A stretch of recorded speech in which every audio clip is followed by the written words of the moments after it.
Good morning, grade 5s and 6s. I hope you had a wonderful break and that you were rested and you're ready to be back here and you're eager and excited to do stuff.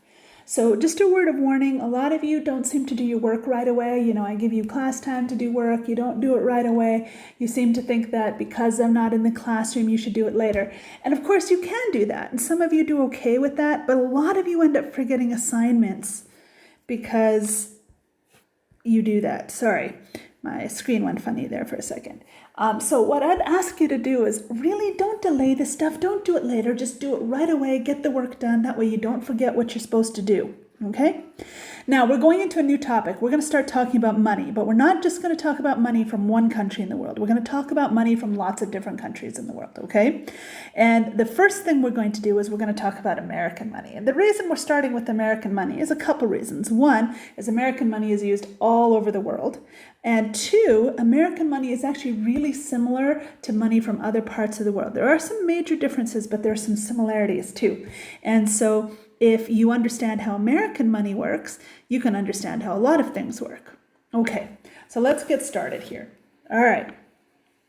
Now, this is a chart of American money, and there are, or specifically of the 4 coins that matter, and then some money that's actual bill money. So right off the bat, we know that this doesn't matter. Nobody uses half dollars. I mean, it's great that half dollars exist, but you don't have to worry about it, okay? You're not going to see half dollars in most of your work. You're going to hear them mentioned though, so knowing they exist is valuable, but you don't have to do anything with it. Okay, so we start out with the penny. The penny is worth 1 cent, and you can see right here that it's actually drawn out how you represent 1 penny. I just kind of scribbled badly there, so let's try that again. All right, so the penny is here, and you can see you can draw a penny as 1 cent, like that, 1 cent, or you can draw it as 1 cent like this, where you're talking about dollars. And this is the better way to draw it, because that always helps you remember that a penny is less than a dollar.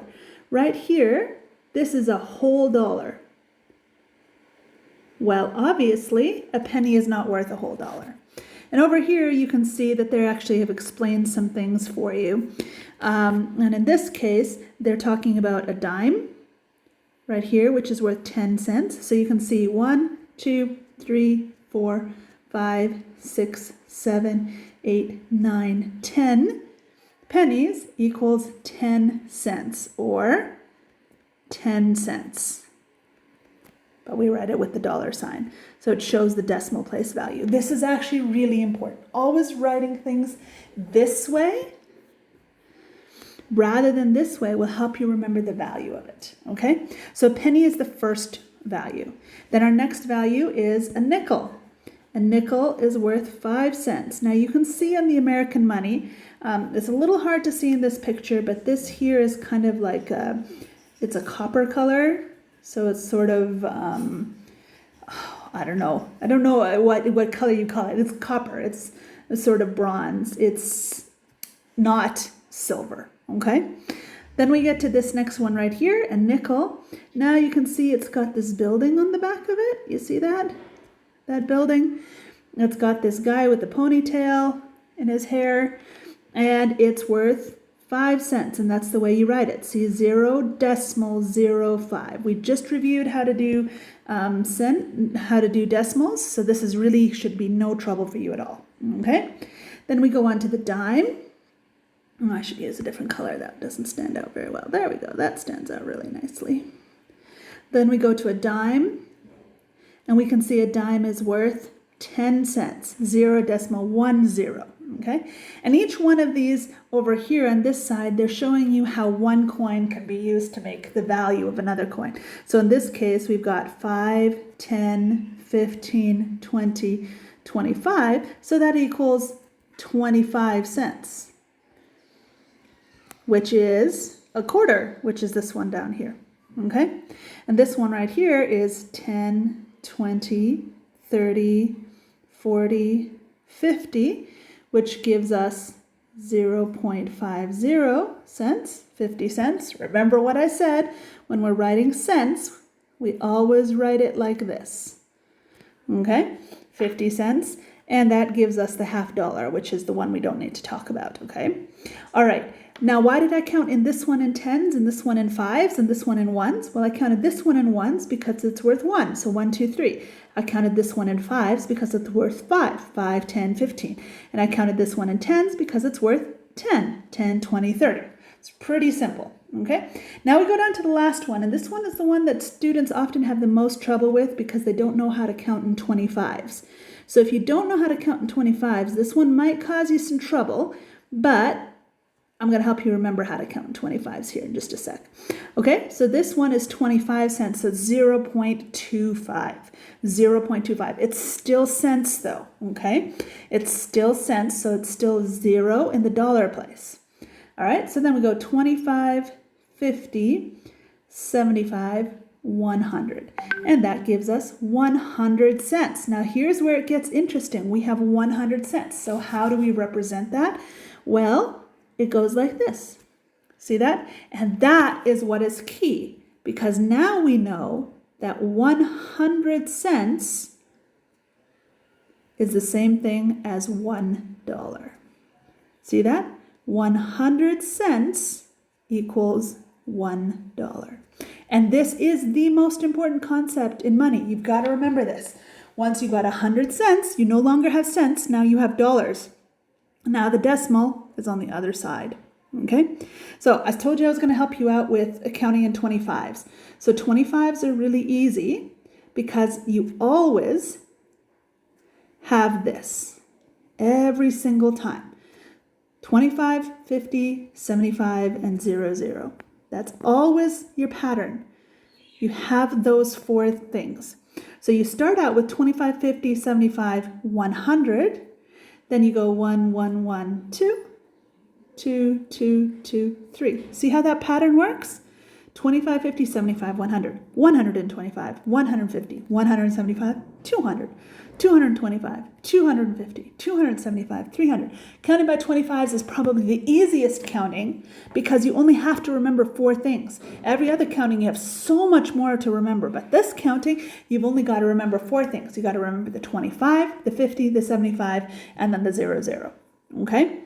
All right, so now that I've kind of given you a breakdown on all the different kinds on the American money and what each one is worth, let's talk a little bit about how we represent money, okay? And this is key stuff, so I hope you're still listening and you're still engaged in this, okay? Now, if I want to say, for example, have 27 cents, I don't have a single coin up here that does 27 cents, okay? So how do I use coins to get exactly 27 cents? Well, there's a few things I could do. For one thing, I could just do 27 pennies, couldn't I? Right? 27 pennies would definitely make 27 cents, right? There's absolutely no question about that. If I just counted out 27 pennies, they're each worth 1, and I could draw that by drawing 27 pennies, but I'm not going to because it takes a long time. I could do that, but I don't want to because 27 pennies takes a long time to count out, and I don't really want to do that. Okay, there's lots of ways to get to 27, but I have to think about each one of them. What if I use nickels instead? So these ones are worth 5, right? So if I draw one that's worth 5, okay, that's not enough. So I draw another that's worth 5, another that's worth 5. Now I have 5, 10, 15. That's still not enough. 20, 25, 30. Oh, shoot, that's too much. This last one doesn't work. Well, now what do? I've got 25, 5, 10, 15, 20, 25, but I want 27. Oh, I know. 20.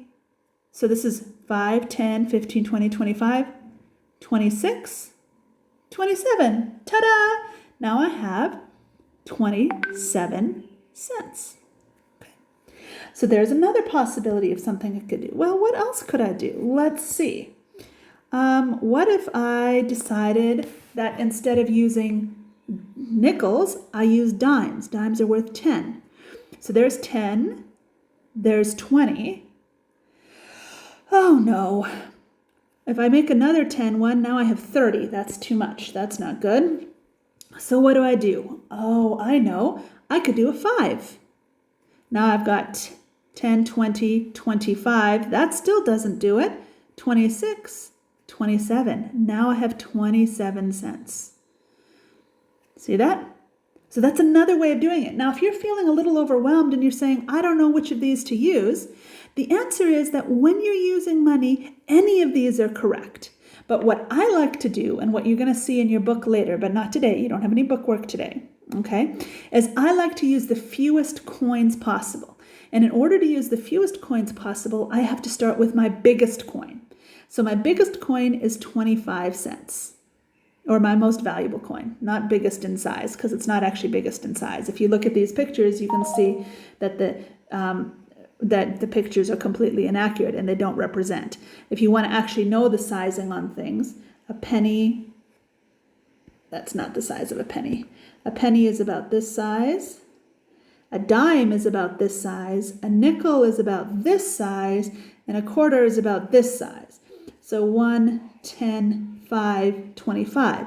So you can see the size of the coin isn't actually accurate because the 5 cent is actually bigger than the 10 cent, even though it's worth less money. So it's only worth 5 cents, but it's a bigger coin, okay? So the size of the coin, when I say bigger, I mean bigger in value, not bigger in size. Okay, so the more valuable coin, 25. Now, I want to get to 27. Oh, that's easy. A penny and a penny. Done. All right, now let's do another example. Just let's say we're going to go to 88 cents. All right, and again, I want to use my most valuable coins first, my biggest in value coins first. So I'm going to do a 25 because that's my most valuable coin. And then I'm going to do another 25. That's now 50 cents. I'm going to do another 25. That's now 75 cents. I'm going to do another 25. Oh, shoot. Now I'm at 100 cents. That's too much. I can't use that one. Okay, so I'm here now at 75 cents. Okay, but I want to get to 88 cents. So the next thing I do is I go to my next most valuable coin. And my next most valuable coin is my 10 cent. Not my 5 cent, my 10 cent. So now I have 75 plus 10 equals 85. Yay! Okay, so now I'm at 85 cents. Now I go to my next most valuable coin, which is 5 cents. And I add that in, and I get 90. Oh shoot, that's too much. I can't use the 5 cent. My bad. So what am I going to use instead? Well, obviously I'm going to use a penny. So that's 86, 87, 88. That's how you do it. So that's the way most people do money. They use their most valuable coins and they go to their least valuable coins. But that being said, every single one of these solutions I did up here, they are all correct. There's nothing wrong with any of them unless you get told to use the fewest number of coins possible. If you get told to use the fewest number of coins, then you have to use this one. Okay. So that's basically how money works. Now, of course, you can also then move on to bills. But bills are really easy to understand because they have their value right on it. So in the American system, you have a $1 bill, you have a $5 bill, you have a $10 bill, you have a $20 bill, and you have a $100 bill. Okay? So that's not hard at all. So $1 bill obviously looks like that. $5 bill obviously looks like that. 10 looks like that. 20 and 100. Now I missed something on all of these. They all need to have the dollar sign on them, just like so. And the other thing I want to make sure I point out to you that when we're talking about money, there is always 2 decimal places. See that? There's always 2 after the decimal. In these cases, it's 2 zeros after the decimal, but it doesn't have to be. So for example, what if I said I want you to make $5.13? Okay? Now, the way I like to do these, it helps me keep everything straight in my head, is no, that's not the color I wanted. I like to divide dollars on one side and cents on the other. That way, I'm very clear on what I'm doing. And in fact, let's not do $5. Let's do a funny number. Let's do $7.13. All right. So $7, well, I'm going to make a $5 bill. That's a funny $5 bill. I'm going to make a $5 bill. That's not enough though. So then I'm going to make a $1 bill. And then I'm going to make a $1 bill. And now I have $7. See that? $7. Now I have the decimal, and now I need the 13 cents. Well, do I start with 25 cents? No, 25 cents is too big. It's more than 13 cents. All right. In fact, you know what? Let me rewrite this here. So it's $7.13. See how that's divided? There's a really clear division here. Dollars on one side, cents on the other. You got to keep that organized in your brain. Okay, so let's try with a 10 cent. So there's a 10 cent. All right, that's 10. Can I use a nickel, a 5 cent? No, that gives us 15. That's too much. So 25 didn't work. 25 cent I couldn't use. It was too big. So then I used a 10. Now I can't use a 5 cent because it makes the number too big. So we'll make a 1 cent. That's 11, 12, 13. There's 13 cents. So I've just made $7.13, and it really couldn't be easier than that. It's so easy. All right, so here's your assignment for the day. All right, I am going to send links to a game, and I'm going to send a video instruction to an online game where you have to make money. You have to make the amounts of money that are being shown by the game. Now, this game is actually designed for kids that are younger than you, because in Canada and the US, people learn about Canadian and American money in grade 2 and 3. But you guys don't live in Canada and the US, you live in Uganda, so you don't know as much about money as these. So sometimes it sounds a little babyish, but if you want to, you can turn off the sound and just do the images. Some of you may decide you don't need to play this game. You understand it. And you'll prove that tomorrow when you actually have work to do. But if you don't play the game today, and then you have trouble tomorrow on the workbook work that I give you, do you think I'm going to be sympathetic to you? That's right, I am not, okay? This game is to help you practice and learn to understand this money. I want you to play this for the rest of class. And then I want you to send me a note telling me how the game went. Now, the thing is, if you don't send me a note telling me how the game went, I will assume that you did not play the game. The only way I will believe that you played the game is if you talk to me about the game, explain to me what you did in the game, how difficult you found it. I want like 5 or 6 sentences about the game, okay? That's it. That's your entire assignment. Go play some games and then send me 5 or 6 sentences about it. Don't forget to send the 5 or 6 sentences, because if you don't send them, I'll assume that you didn't play the game. Okay? All right, good luck with the work, guys. Have fun with the game.